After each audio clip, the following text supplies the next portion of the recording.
Hello and welcome back. I am really glad you're here. This week, I am chatting with Lindsay about social skills. Surprise, surprise. It's really interesting. Lindsay and I have already had a conversation previously. I was a guest on her podcast. And so I think we have a lot of similarities and commonalities when it comes to what we believe, what we do, how we do things. And so this is going to be a really fun conversation for us to just be able to talk about kind of our mindsets, our methodologies, and the things that we believe and the things that we do. So Lindsay, please tell everybody more about you and what you do. Well, hello. I'm so happy to be here. My name is Lindsay, and I am a co-owner of Mindful as a Mother. My business partner is a child counselor, and so am I. And we have created a business based on providing affordable resources to neurodiverse families. So, resources for parents and also resources for parents to help their kids with various things. I'm a mom of neurodivergent children myself. I have three kids.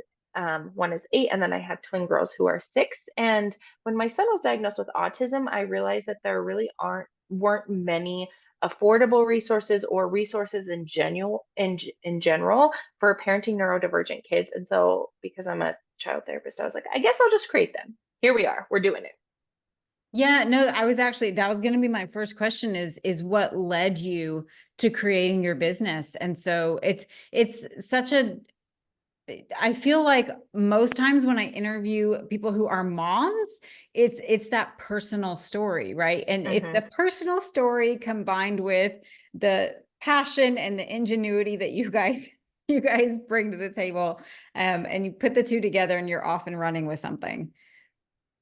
Um, Yeah, and I just feel like, and we talked a little bit about this in our previous conversation, and I feel like we'll get into it more here, but sometimes behavioral approaches or like cookie cutter approaches don't work for neurodivergent kids. And I was seeing that in my practice at the time as well. So I was kind of having this like, I don't feel like this is working. And then now I have this son, and I don't want to do things with him that I know aren't working. So I need to find something that works. Yeah, you know, I would, if you're comfortable doing so, I would love to hear more about the things that maybe you were doing previously or knew about previously that you recognized and realized along the way were not were not working. Can you share maybe some examples Yeah. of that?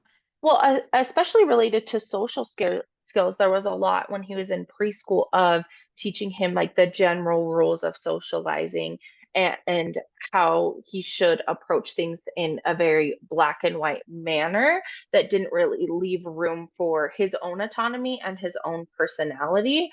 And there was a lot of other things related to that too, like stimming, like Mhm. not his providers didn't want him to stim and do other things that are actually regulating for his nervous system.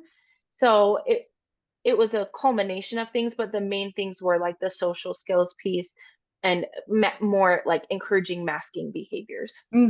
Yeah. Oh, I'm really glad that you use that term masking. We don't talk about that a whole lot, but I definitely feel like it's something if people aren't aware of what that is. And so can you talk about that more, just the concept of masking behaviors and especially as it relates to your kiddo or to kiddos that you've worked with? Yeah, so masking is when we are not our genuine selves to try and fit in with what we think is socially acceptable around us. So it is maybe not stimming or presenting a certain way in a business meeting when that's not authentic to who you are. And some people are so good at masking that they become adults and then they're like, I don't even know who I really am because I'm playing all these roles that I think people want around me. And now that I'm trying to unmask, I don't even know who's under here. And so I just didn't want that same experience for any neurodivergent kid, but especially my son. So, Yeah, thank you for explaining that. And I feel like as you were talking about that, it's for some reason I got this mental image of how I feel like I did that for a long time in a relationship. hmm Right. So I think it's not even just about, at school or at work. I mean, it can be any situation in our lives where we can kind of, it's conformity, right? It's trying to Yes. conform to the social expectation of that situation. So Hmm. with kids, we typically talk about it at school because school is a very conforming environment. By Hmm. default, school is about everybody having the same rules, everybody following the rules. Even if you think about what it means to be a quote unquote good student, it's a compliant student, right? A good student, it equates to a compliant student. So school is probably the most common environment where you would hear that mentioned or see it in kids, which also is a big factor in why kids come home and melt down. If you Hmm. have that struggle with your kiddos at home, that's a big contributing factor, is that they've spent the school day trying to do what they think they're supposed to be doing.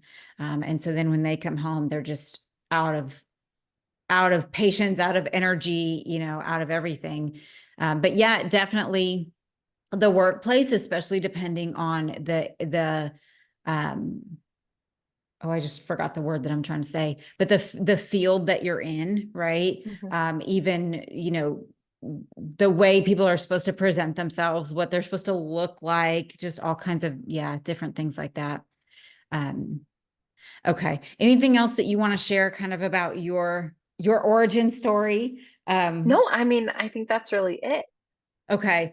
So tell us more about what it is that you do now. How are you spending kind of your day, your time now? So I have a private practice that I work in Centerville, Utah, and I see clients. And then the other half of my working time I spend working on our podcast. We have online courses available for purchase, and everything in our store is under $100 because we really want to make things available and affordable to all parents. And then we also create content. So there's a lot of free content online that goes out. That's amazing. I think it seems like you've been able to kind of marry everything that's important to you and Mhm. everything that you have a kind of a skill set in, right? That you've been able to kind of bring all that together. Yeah, it really feels like the universe because I didn't like plan for everything to work out this way, but it just keeps working out. And even meeting Paige, we were both doing our own stuff separate. We met on Instagram and became really Oh, good friends. And then wow. we're like, we're doing the same thing. We have the same mission. Let's do this together. And so it's so nice that we're so on the same page with all of our values. It really just has it's got to be the universe because it's been so smooth. Yeah, that's amazing. That's really awesome. Okay, so I know one of the things that is really important to you in how you work with students, which obviously is a big part of my program as well, is the concept of play. So I would love for you to talk more about what that means to you, what it looks like to you, how you integrate it. Yes. Okay. So first, when your child is in a play state, that is when they are the most regulated, most open to learning, and most open to change. So I try and get every child that I work with into a play state, and make things as fun and engaging as possible when they are learning new skills, so that one, that information really sticks, and two, they're more likely to absorb and be able to apply it later. Yeah, so you're mentioning when they're in a play state and they're just kind of more receptive, my immediate thought was, if you're familiar with Maslow's hierarchy of needs, right? That when we are worried about things, we're not in a play state. When we are stressed, when we're anxious, when we're hungry, when we're tired, when we're afraid, we're not in a play state. And so I Mhm. hadn't really thought of that before, but I think that's such a great thing to be aware of, is that if your kiddo is playing, they're comfortable, right? They're physically comfortable, they're emotionally comfortable. And so, yeah, and it really is interesting anytime we can make something fun and engaging, just how much more, even us as adults, right? That's Mhm. why games, I mean, the concept of gamification is such a big Mhm. deal. I'm on Duolingo, and I'm almost at 500 days which Wow. I know I have not ever in my life done. Like, I don't even brush my teeth 500 days in a row, but it's the concept of Duolingo makes it fun, right? They Right. create this gamification system to where it's fun to do what they're wanting you to do. So yeah, definitely. For someone who maybe is thinking, okay, I get that. I get the whole concept of that. What suggestions do you have for parents or teachers on how they can incorporate more of that? I think making everyday activities as fun as possible and as much of a game as possible really helps. It also helps if your child struggles with like transitioning into those certain activities. So I'll use an example for a parent. Like you want your child to get ready for bed and brush their teeth. You can make it a game, either like a race, you can do it the fastest, you can pretend to do it as an animal, you can we've done like hide and seek on the way there before, or I will hide their pajamas in their room and then they have to find them and put them on. So just different ways to make it more engaging and fun, especially on the nights where I know bedtime is going to be a battle. Teachers can make things a game by incorporating like quizzes and small prizes into things, um, role playing, and really taking the hard thing with teaching is they typically have so many students. And part of how you get engagement is by taking something that that child really likes to engage in and incorporating that into the learning experience. And so if there's things that your class is very into or that you can tell that they're already interested in, you can use that to make it a game. I know my son's class uses a bunch of like sensory brain breaks to make things fun. There's a YouTube thing called Go Danny Go. I don't know if you've heard of it I before, don't know that one. but it's different sensory, like they swim with the sharks and they have them like move their arms and just different things for transitions that make it fun and easy and also give kids that stimulation that they may need. Yeah, I think all that.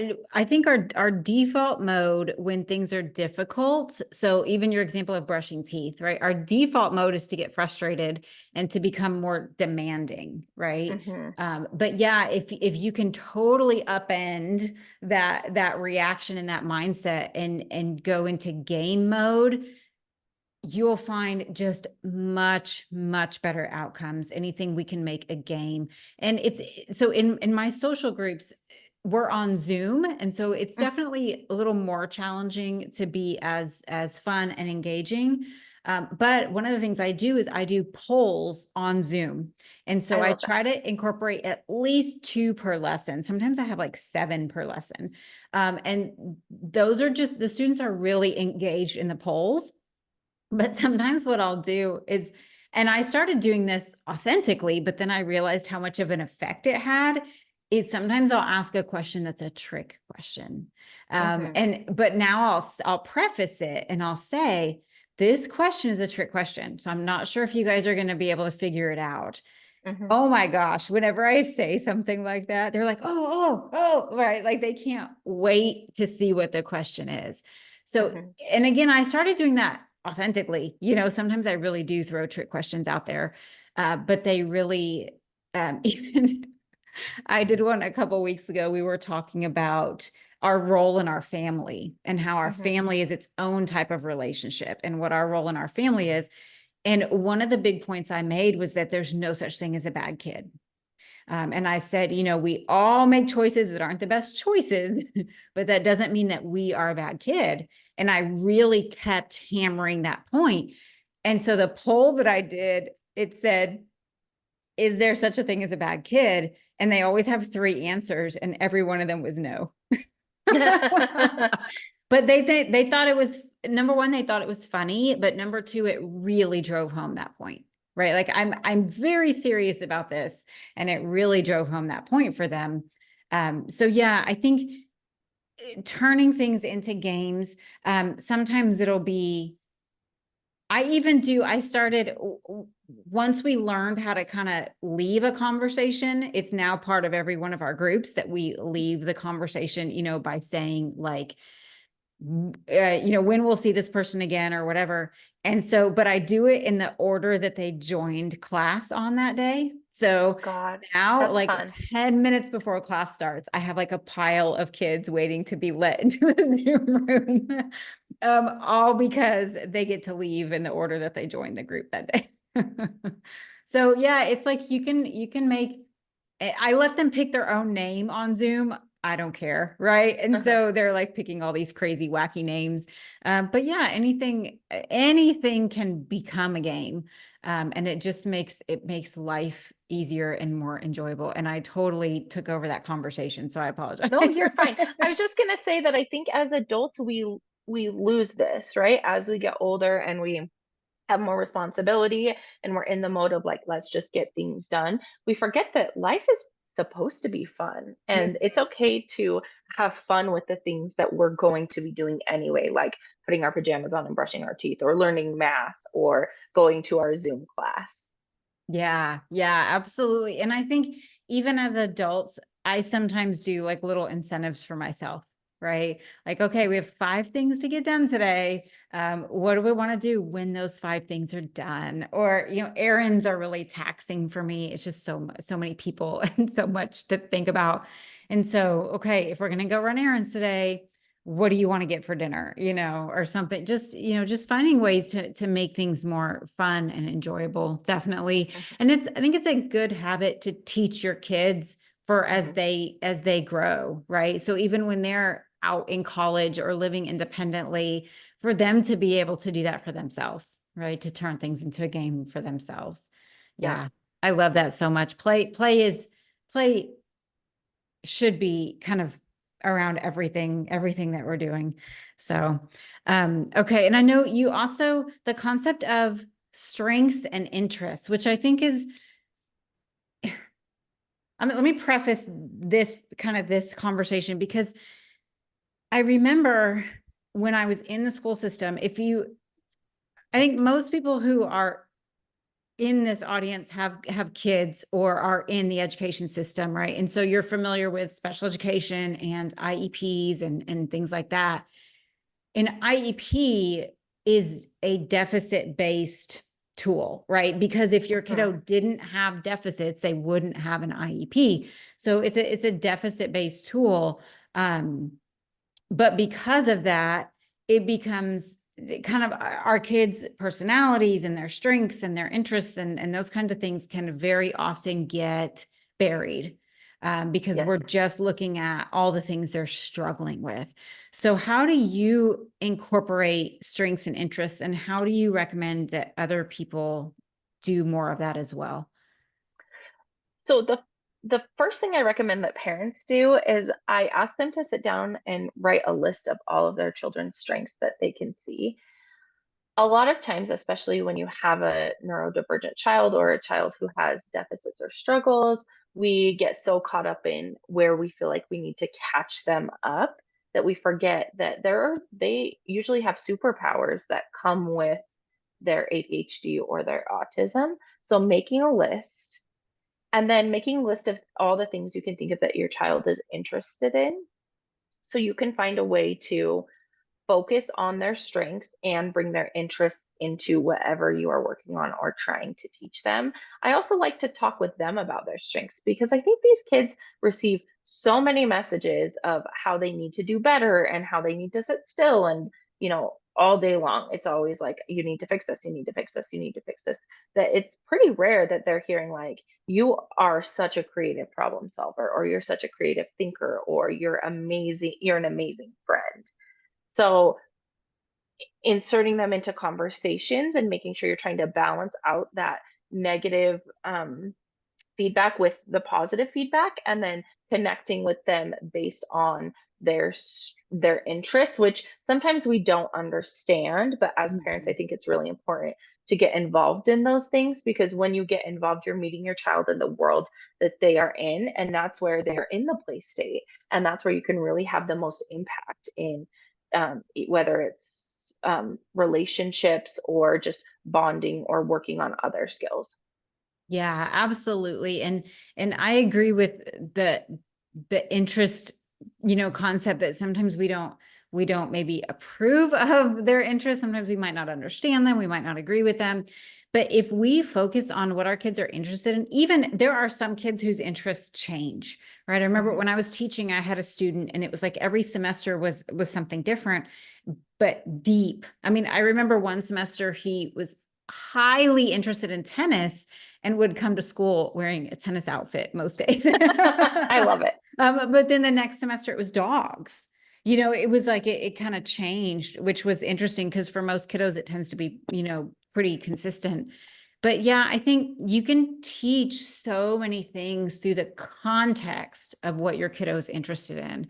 I mean, some kids learn to read because that's the only way they can learn more about what they're interested in is by learning to read.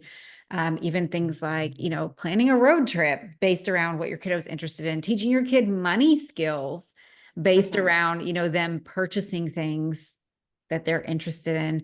I think it's, again, with the gamification, it just makes it much more likely that your kid is going to care. And it makes those skills much more meaningful when there's a reason that, learning them kind of helps out. So, yeah. And I think I don't remember where this has been in my head for probably 15 years, and I don't remember where it came from, but I remember hearing somebody talk about how if your child comes home with a report card and let's say they have A's and B's in almost everything, but in one subject, let's just say math, they have like a 72, right? And he said, what do we tend to focus on? And of course, everybody says the 72. And he said, but your child is showing you all the things they're good at. They're showing you the things they do understand, the things that they do have an aptitude for. And so that's just always stuck with me because he said, we always focus on the things our kids are struggling with. But in reality, if we focus on the things that they're doing well, like that's their future, right? Like somebody who's getting a 72 in math is most likely not going to pursue a career that has to do with math. So if we can look at the things they are doing really well with, that's their future, and how can we kind of nurture those strengths? And so I just thought that it's such a good analogy because it's so real, right? That is what we do is we tend to focus on the things even for us, I think, right? Focusing on the things that we're struggling with. And it's very well intentioned. Every parent I've ever met just wants what's best for their child and they want them to be their happiest, most fulfilled self. And I think sometimes we get in our head and think that that has to be dictated by their grades or by how many friends they have or how many sleepovers they're invited to, rather than the quality of friendships, their ability to make friends, and their ability to like pursue their interests. Yeah, absolutely. It was also making me think too, excuse me, now that my program is on Zoom, it's not the same, but when we were in person, I was hiring students as teaching assistants. And so I had 4 or 5 students that had been in my program for a few years, and I hired them as teaching assistants in my program. But every one of them had a different role because they have such different personalities and such different interests. So I had one student who was a socially anxious kiddo. And so he really loved to be there. He was there all the time, but having him kind of, be in a teacher role was not for him. But man, this guy, his memory and his attention to detail is superior. So he was the one who would always remind me who was supposed to be there that day. He would let me know when everybody was there. If somebody was not there, he would let me know. He would check the front door when he knew that, people hadn't come in yet. He was like my detail person, right? He was the one, like kind of like an administrative assistant, and then I had other students who were really social and loved being part of the mix. And they did a really good job of giving the other students social feedback and just supporting them. And so it was just interesting because I kind of found a way. I had one student who's a really great artist. And so he would run, for the kids that were on Zoom, he would run like Hangman and Pictionary and things like that for them on Zoom. And so it's just looking at each student Be like, okay, I want this kiddo to be a teaching assistant. What is it that they would be best at? And then figuring out a way to plug them into that role instead of just saying, well, here's what I need. I need somebody who can do this. Sometimes they were doing things I didn't need them to do, but that's what they are good at, right? That's their strength and their talent. So yeah, I think it's being able to find opportunities to build the things that our kids are interested in and that they're really good at. Well, and I think when we talk about general like helpfulness around the home, a lot of parents say that they struggle with their kids being helpful, doing chores, those types of things. And I think it's important to play into their strengths in that way as well, because we set our child up for success and we say, hey, I know you're really good at this specific thing. Can you Mhm. please help me with it? Because Mhm. they love to feel like they're helping, they're important. I mean, they're just like us, right? And so using that, Basic you can need, also right? The need apply to that. feel important is Yeah. a basic psychological need. Yes, absolutely. And I have Jeopardy games that go along with our curriculum that we do through Zoom. And some of the kids I noticed weren't that fond of them. But one of the kids I made to be in charge of keeping score, which Hmm. we don't ever keep score. I don't care about the score. But just putting him in charge of the score, now he's super engaged in every question because he's in charge of keeping score. There's the template that I use has little sound effects. And so I have another kid who gets to choose the sound effect.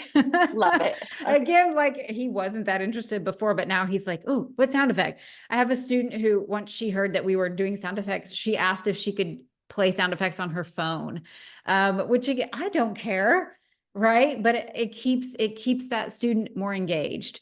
Hmm. So it's just little things that I don't even care about. I wouldn't have even thought about, but I'm thinking about how can I help this student be more engaged? How can I help them enjoy this more? How can I help them participate more? And everybody loves to be helpful. We just Hmm. need a way to do it. We Hmm. all need to be helpful in our own way. And so what's a way that this student can be made to feel helpful? And then you've got their attention, you've got their interest. Yeah. Yes, exactly. And I think, we were talking about chores. To be real, as adults, there are things that we outsource, Hmm. right? There that you may have somebody who comes in and cleans your house once a week. You may get your groceries delivered. There's you may have a partner where you guys divide things because there's certain things one of you just doesn't want to do. So I do think it's important that kids know how to do all the basic living things, but the reality is there's probably a lot of them that they're not going to do because we Yes. we don't have to. Yes. Yes. Okay, Lindsay, is there any other topic, anything else that you want to talk about, anything specific you want to touch on? Oh, I just wanted to share a little. If your neurodivergent child struggles with communication, visual aids and social narratives can be really helpful. Um, I use them a lot for feelings. I have one in my office, but it's taped. I don't know if I can pull it down, but I have like this here. This is for a little bit older kids, and it Oh, can so help. okay, I have to, you guys that are listening to this instead of watching, there is this huge poster and it's a wheel with all kinds of different emotions with different color categories. And it says across the top, it's okay to feel this way. And so those of you guys who, follow me, Lindsay, you would not even know this, but my like tagline with the kids is it's always okay to feel the way you feel. Oh, And so I the love fact it. that you have that on a poster, oh, that just made my heart so happy. So Yes. I would love to hear how you use that because yeah, it is always okay to feel the way you feel. So sometimes for me, if a child is stuck explaining something or they can't, feeling identification is something I work on a lot. They can't identify the feeling. It's nice to have a menu of options. And so I have the feeling wheel. I also have visual pictures where it shows the facial expressions, and then it has the feeling under it for kids who struggle with reading those social cues. Um, so that can be helpful. And I think with social skills, having menus can be really helpful as well. So they can look at it and say, do I want to join this game? Do I want to invite a friend to play? Like, what is my intention going into this situation? And so it can just be good to, if they struggle with communication in any way, also storytelling is how we learn. So if you notice that your child is struggling with a specific skill, find a story that relates to that. Or if they're struggling with something, The Boy Who Cried Wolf is a great example. So if I have a child that's like fibbing a lot, I like to read that and talk about it because it illustrates what can happen when we aren't honest. And it helps them learn that rather than someone saying, don't lie, it's bad to lie.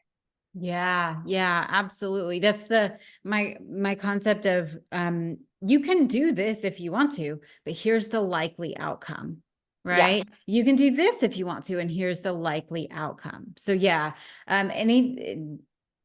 it's we're kind of all like that. Some of us just tend to be more stubborn. That somebody telling us not to do something either has no effect or it has the opposite effect. Yeah. Like we all as humans to some degree love autonomy, and some people more than others, especially neurodivergent people. So it's really great to invite them to do things, to share that this is the likely outcome if you lie or if you handle a social situation this way. Mm-hmm. Yeah, I remember I had a student a couple years ago, the year that she was with me, she was in fourth grade. And that was a big challenge is that she just would say things that, that were not true, just for to try to fit in, to try to, get what she thought was to get kids to like her. But she was definitely savvy enough to recognize what was happening. But I think then she just kind of gotten herself stuck in this pattern, right? It becomes Hmm. habitual. And so those are the conversations that we would have is, yeah, you can absolutely keep saying things that aren't true. And this is going to keep happening, right? Kids are going to keep not wanting to play with you. Kids are going to keep calling you a liar. Kids, or you can focus on, I think sometimes our kids feel like they're not enough, right? Which is kind of a universal feeling. It's not even just our kids. And so I think saying things that aren't true is often a way for people to bolster their feeling of enoughness. Hmm. But she was a really cool kid in her own right. So, just being able to help her recognize that you may get attention by saying things that aren't true, but the long-term outcome of that is not favorable, right? Hmm. Like it's definitely overriding any attention that you're getting because now nobody likes you, nobody wants to play with you. Um, yeah, just helping kids see like and that's the point of fables. I mean, that's why fables exist, right? Is to show people the outcomes when we make certain choices. So Hmm. yeah, I think that's and using stories takes away the personalization of it. It's not about you. We're not even talking about you right now. We're talking about this kid in the story. Right. And so stories are very powerful in that way too, that you take away the personalization. I will often, um, if I'm trying to make a point like that with a group or with a student about outcomes of something, I will talk about another student who's not in that group, not by name, but I'll give a real example of another student so that they can all relate to it, but it's not them, right? It's Hmm. not their situation. And that makes it makes all of us much more receptive when it's not personal about us. Hmm. Because it takes the defensiveness out a little bit. Absolutely. And usually they will recognize, they will be like, oh yeah, and this happens and this, they'll be able to jump in on the story because they can relate to it, right? Because they Hmm. have personal experience with it. But we're not talking about them. We're talking about this other kid in this other group that did this thing this one time. Yeah. Okay, Lindsay, thank you so much. I would love for you to share where people can find you online, anything you want to share, and we'll put it in the show notes. We are on most major social media platforms. On Instagram, we're at Mindful as a Mother Co. And then TikTok, it's just at Mindful as a Mother. And then you can also find our podcast, Mindful as a Mother, wherever you listen to your podcasts. Awesome.